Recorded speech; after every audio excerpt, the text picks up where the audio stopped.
Silakan duduk. Shalom Bapak Ibu. Saya percaya malam ini, sore menjelang malam ini saudara bersuka cita. Amin. Kalau bersuka cita, bolehkah dengan senyum memberi salam kanan kiri muka belakang, katakan damai sejahtera bagimu. Sekarang goyang-goyang tangannya, bagi-bagi sukacita dan damai sejahtera. Yang di atas, di bawah, puji Tuhan. Ya, supaya transfernya tidak berbeban, tetap bersuka cita. Puji Tuhan, ya. Sebenarnya saya tidak menyanggupkan diri untuk ke sini Bapak Ibu. Karena GPIB Karis melakukan charity lunch dari pukul 11 sampai pukul 3 sore. Tapi saya keluar dari gedung setengah 4. Makanya tidak yakin tiba di sini tepat waktu tadi. Undangannya jam 5 sore. Penggalangan dana juga. Mau tahu nggak berapa yang kami dapat?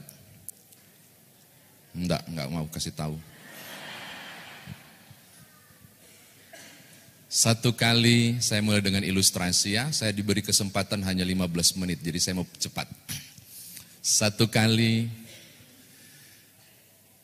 ada orang Sumba di sini? Enggak ada? Wah sayang sekali. Di Sumba sangat terkenal satu jenis binatang yang diternak dan sangat terkenal di Indonesia. Kuda. Pasti sudah pernah dengar. Kalau yang sudah masuk ke TikTok saya pasti sudah tahu ilustrasi ini. Ini kuda tiba-tiba disumbangkan oleh warga jemaat, dipastori seorang pendeta. Kenapa? Karena kuda di Sumba dipakai untuk alat transportasi. Yang nyumbang itu ibu janda. Saudara bisa bayangkan, seorang ibu janda menyumbang kuda. Kuda itu mahal loh dan bernilai. Tapi dia pesan begini, Pak Pendeta, ini kuda, beta sudah jadikan dia Kristen, Kristen. Oh ya, ini, Mama ada baptis kah? Sonde, beta bikin ajar dia Kristen. Jadi kalau Pak Pendeta mau berjalan, Pak Pendeta tinggal bilang, puji Tuhan. Dia akan jalan. Kalau Pak Pendeta ingin kasih cepat, Pak Pendeta bilang haleluya. Kalau mau pingin lari, bilang 3 kali haleluya, haleluya, haleluya, lari. Kristen? Iya Pak Pendeta sudah Kristen. Jadi dia mau coba, besok pagi ada rencana kunjungan Bapak Ibu. Dia naik kuda. Dia sudah kasih hentak begini. Enggak jalan. Tiba-tiba dia bisik, kuda, puji Tuhan. Bapak kami, itu kuda jalan loh. Jalan. Bagus dia jalan. Dia mau uji lagi, cepat gak ini? Kuda. Haleluya. Cepat loh. Tong, tong, tong, tong. Dia mau tes bener gak lari. Dia sebut kuda. Haleluya. Haleluya. Haleluya. Pang, pang, pang, pang, pang. Itu kencang banget Bapak Ibu. Kencang sekali. Dan dia menikmati dengan girang sambil ketawa. Memangingi begitu angin paka-paka. Dia nikmati banget. Dan saudara tahu? Keasikan. Dia lupa itu rute ujung jalan sana itu jurang besar sekali. Dia sudah begini-begini keasikan jurang, dia sudah panik.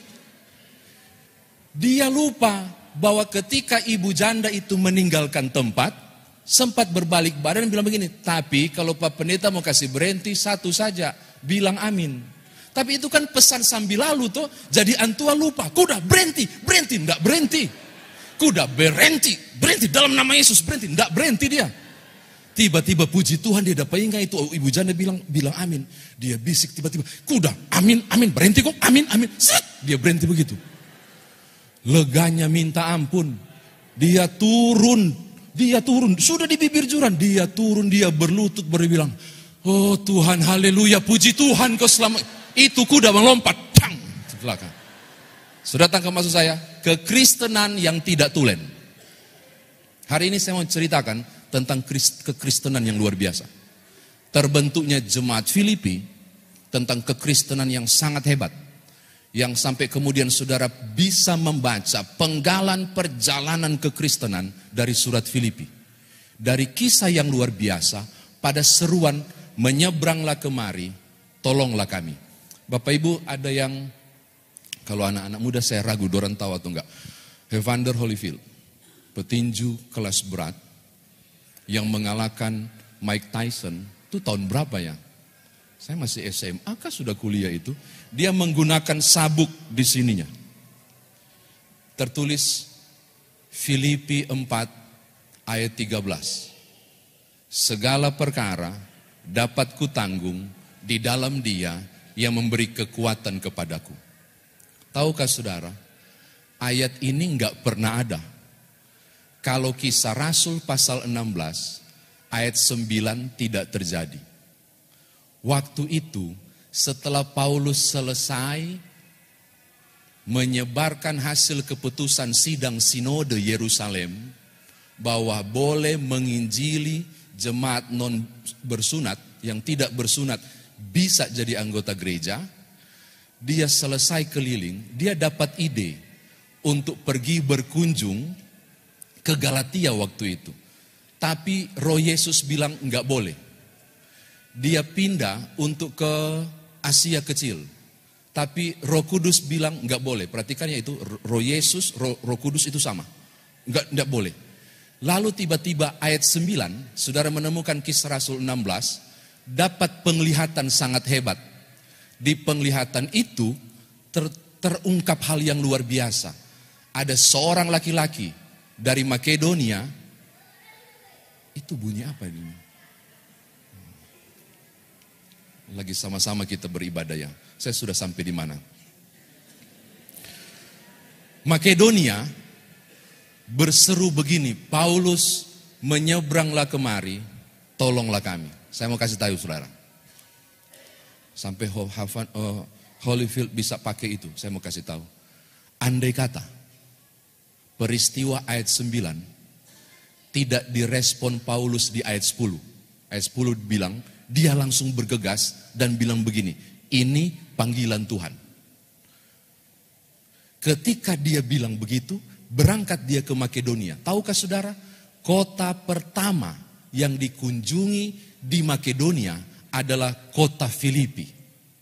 Dan tahukah Bapak Ibu, orang pertama yang berjumpa dengan dia, kata Kisah Rasul 16 adalah seorang anggota persekutuan kaum perempuan yang bernama Lydia, penjual kain ungu, seorang pebisnis perempuan jempolan yang jadi donatur Paulus dalam karya pelayanan kemudian.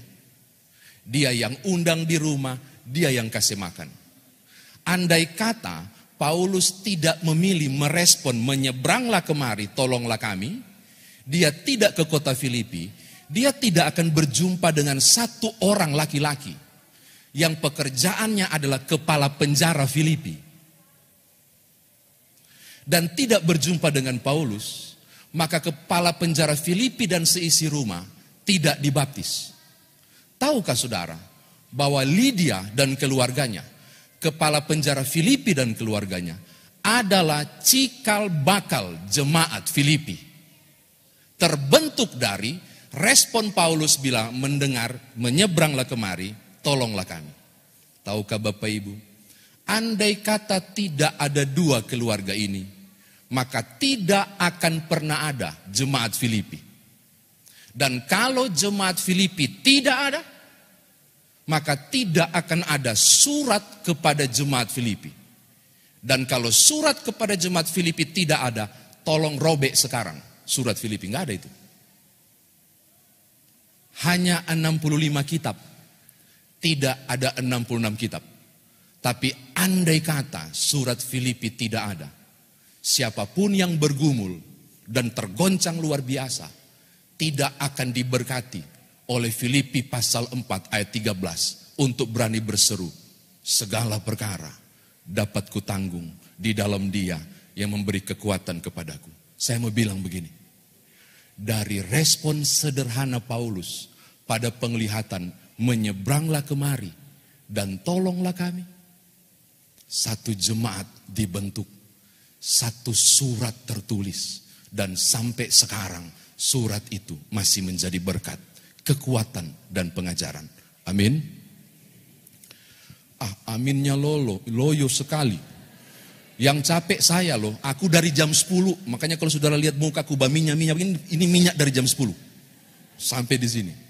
Oke, ini yang pertama. Yang kedua, Terlalu cepat bateraiku ini di jam tangan. Yang kedua, kalau saya bilang andai kata tadi, andai kata dan andai kata tadi, saya mau berbagi kepada saudara bukan tokoh Paulus. Ada satu tokoh yang saya yakin teman-teman pendeta ya sudah tahu, namanya Sutarno. Yang pada usia muda, dia pergi ke rumah sakit karena papanya ada di ICU. Sita Sutarno muda itu sangat bimbang karena komunikasi dengan papanya sempat putus. Kalau nggak salah karena niatnya menjadi seorang Kristen. Di tengah bunyi mesin tut tut tut itu di ICU, tiba-tiba papanya yang ngomong, Tar, namanya Sutarno ya. Aku bingung kenapa nggak dipanggil No. Ini Tar. Jadi sampean menjadi Kristen, dia non Kristen, menjadi Kristen. Ini live ya, saya nggak boleh salah-salah sebut agama ya, non Kristen.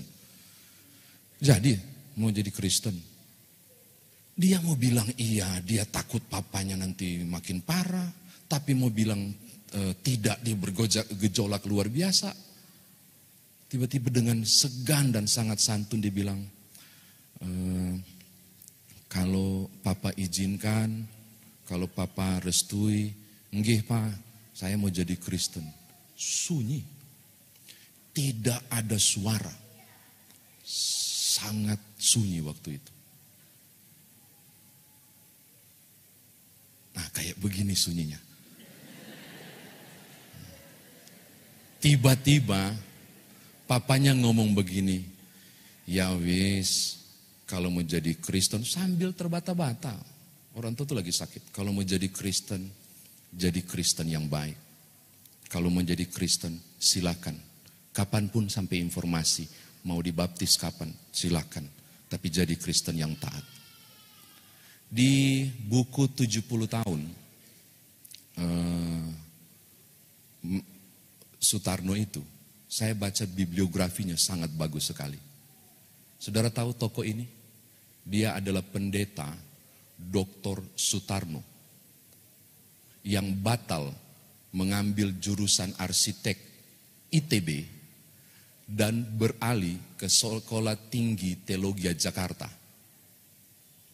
Dia adalah anggota Sentra Komite World of Churches, Dewan Gereja. Dia adalah rektor Universitas Kristen Satya Wacana, tempat pendeta Poli bersekolah. Dia adalah pimpinan Suara Pembaharuan Harian Kristen. Dan dia bilang begini, andai kata saya tidak ke rumah sakit, mungkin saya tidak pernah menjadi seorang Kristen. Andai kata saya tidak Kristen, saya tidak mungkin. Banyak sekali tulisannya diterbitkan Bapak Ibu. Kalau saya tidak jadi Kristen, dia sebut, andai kata kakakku tidak duluan dibaptis, maka tidak mungkin saya seperti ini. Di bibliografi bagian terakhir dia bilang, no, itu bukan andai kata. Dia tutup, dia bilang begini, bukan andai kata, bukan. Tapi saya percaya ada tangan gaib milik Tuhan yang tidak kelihatan, yang merenda perjalanan kehidupanku. Saya mau bilang hal kedua kepada saudara. Di balik andai kata Paulus yang merespon, menyeberanglah kemari, bla bla bla, dan jemaat Petrus Filipi terbentuk. Saya mau bilang begini. Di balik semua itu ada tangan Tuhan yang merenda setiap perjalanan. Maka dengarkan, siapapun saudara, sehebat apapun planning saudara, dengarkan. Ada tangan Tuhan yang merenda hidup saudara. Amin. Sebagaimanapun upayamu, engkau harus berani berkata, bukan kuat dan gagahku, tapi karena kasih karunia Tuhan. Perjuangan demi perjuangan yang luar biasa. Kalau mau bicara soal kisah Paulus, dan saudara bisa membaca di surat 2 Korintus. Apa yang dia alami ketika jatuh di Damsik, enggak diceritakan di Kisah Rasul kan? Tapi kalau saudara buka di 2 Korintus, saudara akan menemukan naik dia di level 3 sorga yang bernama Firdaus. Dan face to face dengan Yesus dan bercakap-cakap. Kalimat yang tak terkatakan dia bilang. Hanya dia yang dengar sesuatu yang dia tidak bisa ucapkan. Itu Paulus. Di balik kekejamannya menghancurkan gereja. Menjadi Rasul 13 yang mendirikan banyak gereja. Aku mau bilang begini. Sehebat apapun planning hidupmu. Kalau Tuhan tidak kehendaki dan engkau percaya Tuhan terlibat, dia bisa kasih belok ke arah yang lain, tapi masa depan tetap ada. Amin. Itu loh. Konsep kekristenan masuk pada 2 hal. Kita mesti percaya, tidak ada hal yang andai kata. Filipi terbentuk memang dari dulu Tuhan sudah rencanakan. Hanya dengan respon, menyeberanglah kemari, tolonglah kami. Ini kedua. Ketiga, sabar semua habis. Tolong googling, kalau saudara yang pernah tahu tentang butterfly effect. Butterfly effect, teori tentang efek sayap kupu-kupu. Kepakan sayap kupu-kupu yang kecil dapat memberi, dorong suka si angka 10 di saya itu. 10 menit Pak Pendeta, awas amin. Sampai di mana? Jangan kasih bingung dengan angka itu, saya langsung bingung. Sudah sampai di mana saya tadi? Butterfly effect. Kepakan kecil sayap kupu-kupu pada rentang waktu tertentu dapat mempengaruhi untuk ciptakan badai. Googling, saudara akan dapat tentang butterfly effect. Hal kecil sekalipun yang terjadi pada masa lampau mempengaruhi proses-proses tertentu menjadi sesuatu yang berdampak positif ataupun negatif. Andai kata, walaupun saya bilang nggak boleh pakai itu, Makedonia tidak dijenguk oleh Paulus, itu berdampak loh. Kisah itu akan berdampak. Kita tidak akan pernah mendengar kisah kepala penjara Filipi diselamatkan seisi rumah. Segala sesuatu berdampak. Ini ketiga. Terakhir yang keempat.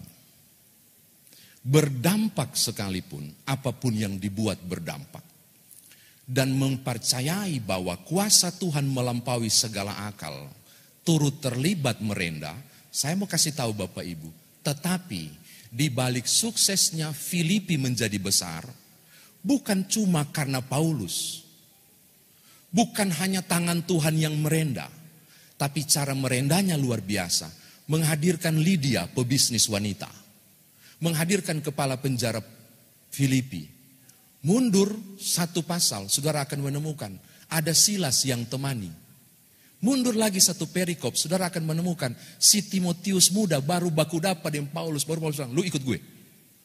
Di atas segala sesuatu, saudara tahu, ada si Lukas yang ngekor dari belakang. Ngapain dia? Jadi notulen. Dia yang tulis kitab kisah para rasul. Dia yang kisahkan kepada kita. Dan kita mau mengatakan begini, hebatnya jemaat Filipi terbentuk. Betul karena Tuhan. Jangan lupa, ada orang-orang, ada faktor-faktor lain yang Tuhan libatkan untuk semua hal itu terjadi. Makanya saya selalu bilang, ora et labora itu bukan bekerja dan berdoa. Tapi doakanlah apa yang kau kerjakan. Dan kerjakanlah yang sudah engkau doakan. Percayalah Tuhan terlibat. Tapi tolong beranjak. Lakukan sesuatu. Kalau benar Tuhan ada dalam peperangan saudara, tidak berarti engkau menyarungkan pedang. Engkau harus membuat pedang terbuka dan melakukan peperangan bersama Tuhan. Yang saya mau bilang adalah, Tuhan empunya gereja ini. Mupel Banten sekalipun Tuhan punya. Tapi Tuhan bisa pakai banyak cara untuk membuat Mupel ini berkarya, bersaksi, melayani bagi kemuliaan Tuhan dengan gemilang. Tetapi ada koma. Dalam proses itu ada Lydia, kepala penjara Filipi, Silas, Timotius. Dalam proses di Banten ada saudara, ada saya, ada kita sekalian yang akan digandeng oleh Tuhan. Amin. Masih pelan, saya nggak tahu Bapak Ibu mas sudah lapar kah? Ini sebentar panitia ada makan malam nggak? Demikian firman Tuhan ditafsir. Karena sekarang mari kita bawa dalam kehidupan beriman kita, apa yang harus kita buat. Ada satu ilustrasi, sebagian besar juga sudah tahu. Tinggal 5 menit kode mereka, iya sabar tinggal 5 menit. gemes. Pesta anggur, syukuran panen anggur di satu gereja, bukan GPIB, terjadi di Eropa. Bikin warta jemaat 2 minggu berturut-turut. Dalam rangka syukur pesta anggur, tiap orang harus membawa beberapa liter anggur hasil olahan, ditaruh di media yang besar, nanti dinikmati bersama sebagai tanda syukur. Ada seorang ibu, koncudu minta ampun. Bapak Ibu tahu koncudu? Pelit, seke, apa lagi? Pokoknya skakarnya minta ampun. Dia bilang ke paituannya begini, Pak, kalau torang kasih 3 atau 5 liter di gereja mau tampung, mau minum sama-sama, rugi. Ini kalau saya pakai logat Manado bukan berarti itu yang seke dan pelit itu orang Manado ya, bukan. Rugi. Lebih baik ndak usah kasih. Suami bilang jangan, nanti dapat tahu ngana peskakar sekali. Jadi kasih Jo. Terus isi air. Dorang ndak tahu. Bungkus dem plastik hitam. Oh Tuhan Yesus. Kalau orang Manado nggak begitu, mereka suka sekali memberi dan luar biasa diberkati. Hari H, benar Bapak Ibu, semua datang dengan sukacita. Termasuk sepasang suami istri itu. Senyum luar biasa taruh. Padahal munafiknya minta ampun, dia taruh air. Tiba selesai ibadah, amin, amin, amin. Masuk ucapan syukur bersama. Mulailah pendeta bersama kepala desa diminta untuk cicipi bersama. Biasakan begitu toh. Jemaat tidak akan mulai makan atau minum kalau pendeta enggak duluan. Pokoknya pendeta harus duluan. Makanya yang kolesterol duluan kan pendeta. Asam urat, pendeta, itu terjadi. Pendeta ambil gelas, dia buka. Pas dia buka, dia minum, senyum loh dia, senyum. Masih senyum sampai di sini. Pas masuk pada gergantang tahu nggak? Tenggorokan. Senyum berubah. Dia sikut kepala desa. Pak, tawar, masa? Kepala desa cek lagi. Sama Bapak Ibu, senyum-senyum. Tapi langsung balas, iyo, tawar. Bapak Ibu tahu, pendeta bergumul luar biasa. 2000 tahun yang lalu Tuhan Yesus bikin mujizat. Air jadi anggur. Ini di sini, kenapa? Anggur yang jadi air. Ini apa yang terjadi? Ini mengapa ada mujizat terbalik? Begini ada dosa apa? Oh Tuhan, begitu. Dia panggil PHMJ. Bukan Jemaat Philadelphia, bukan. Pokoknya dia panggil PHMJ.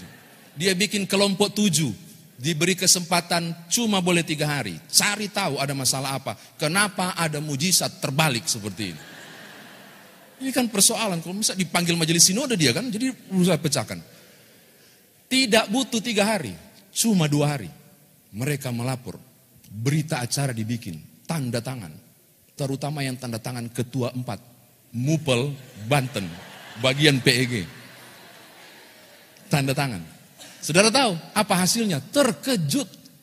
Terkejut pendetanya. Pas baca, ya ampun Bapak Ibu tahu. Ide satu keluarga bawa air Jo, ternyata ide satu kampung juga. Ide semua sama, bawa air. Jadi yang masuk tadi itu bukan anggur, semua air. Tidak ada mujizat terbalik, memang air saja di situ. Ternyata satu kampung koncudu minta ampun. Saudara bisa bayangkan, kalau malam ini amplop coklat itu, sorry to say, saya akan sampaikan kepada saudara.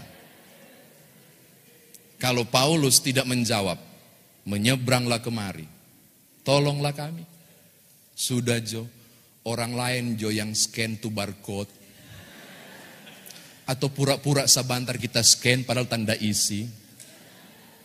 Mau jadi apa pelayanan GPIB di Mupel, Banten ini? Oh harus sampaikan itu. Saya mau bilang begini Bapak Ibu. Aku enggak bicara uang malam ini, enggak. Uang dari kantong baju saudara tidak akan saya bicarakan.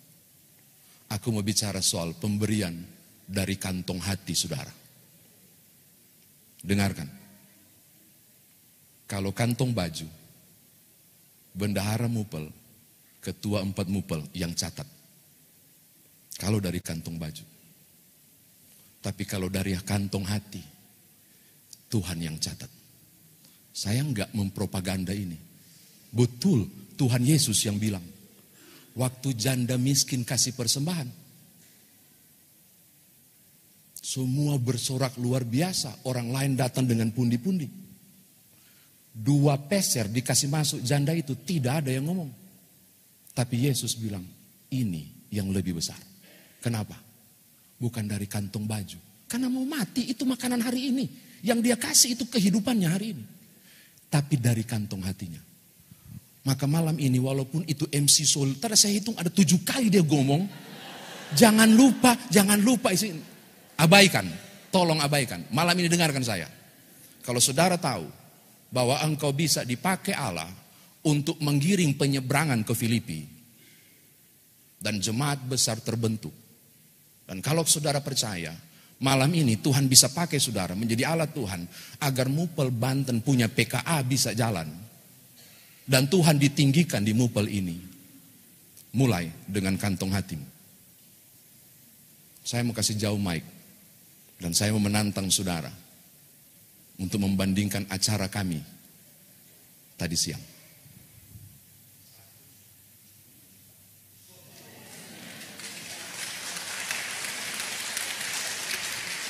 Dia saksinya. Jemaat kecil. Yang hadir cuma 55 orang.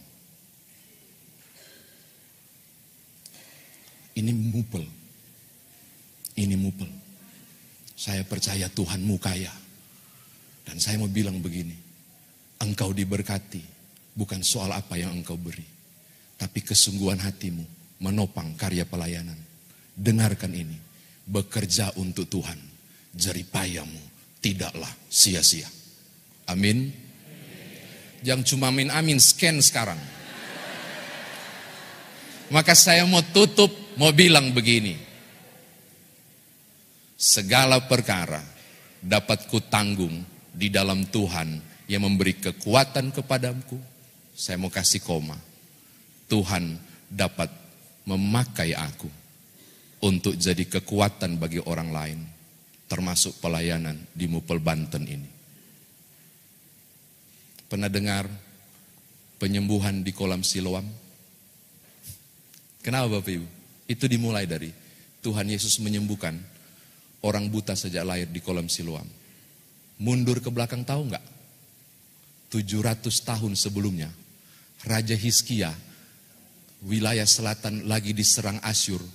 Kong dia gale Hizkia Tunnel, terowongan. Siapa yang sudah ke Israel pasti akan ketemu dengan Hizkia Tunnel. Dia tampung, dia gali. Hasil itu di mata air Gihon di luar sana, dia tarik begini. Dalam tanah loh. Kong dia kasih muncul di tengah-tengah kota. Kasih besar. Penampungan itu disebut kolam Siloam. Yang berarti diutus. Andai kata Hizkia ndak gali itu, ndak ada rumah sakit Siloam. Ndak ada. Tapi Siloam tidak punya arti. Andai kata Tuhan Yesus tidak menyembuhkan orang buta sejak lahir di kolam itu. Tangkap maksud saya? Allah berkarya luar biasa. Yesus buat mujizat. Tapi kalau Hizkia ndak gali, ndak jadi cerita itu. Tuhan amat kaya dan perkasa dan kuasa mengerjakan banyak perkara dalam hidup saudara. Tapi Tuhan bisa pakai saudara untuk jadi alat kemuliaan namanya. Saya mau tutup. Mari topang Mupel Banten. Percayalah.